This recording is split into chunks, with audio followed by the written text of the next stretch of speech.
Insurance நம்ம போடுறது நமக்கு தான் நல்லது இல்லை. அதனால எங்க குழு உறுப்பினர்கள் 20 பேருமே இன்சூரன்ஸ் எல்லாருமே போட்டிருக்காங்க.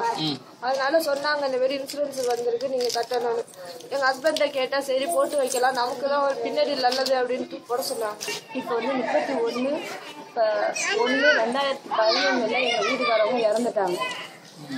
எங்க வீட்டுக்காரர் வந்து ஒரு லாரி டிரைவர்.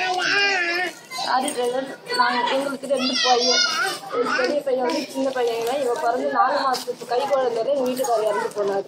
அதுலேருந்து என் பசங்களை வச்சுட்டு எங்கள் மாமியார் நாங்கள் 4 பேர் தான் வீட்டில் இருக்கோம். எங்களுக்கு எந்த விதமான வருமானம் கிடையாது. இப்போ வந்து இந்த மாதம் 1000 ரூபா இந்த விதவை பணம் கொடுக்கறதுனால அதை வச்சுட்டு நாங்கள் ஓட்டிகிட்டு இருக்கோம். அது வந்து எங்களுக்கு அந்த பணம் வந்து பற்றாக்குறையாக தான் இருக்கு. இருந்தாலும் நாங்கள் வந்து அதை வச்சு சிக்கனமாக குடும்பம் பண்ணிட்டு இருக்கோம். இந்த மாதிரி சூழ்நிலையில் இருக்கிறத விட உயிரை விடலான்ற ஒரு கஷ்டம் தான் சார் வருது எங்களுக்கு. வீட்டில் தூங்குறது இல்லை சார்.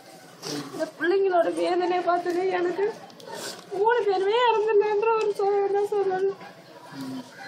நாங்கள் வந்து எனக்கு கஷ்டம்னு ஒன்று இருந்ததுன்னா நானே இப்போ கேட்டு அவங்க செய்ய மாட்டாங்க. அவங்களா இஷ்டப்பட்டு இந்த மாரி இந்த வீட்டில் கஷ்டமா இருக்காங்க நம்மளே செய்யணுன்ற முறையில் அவங்க வந்து எங்களுக்கு செய்வாங்க.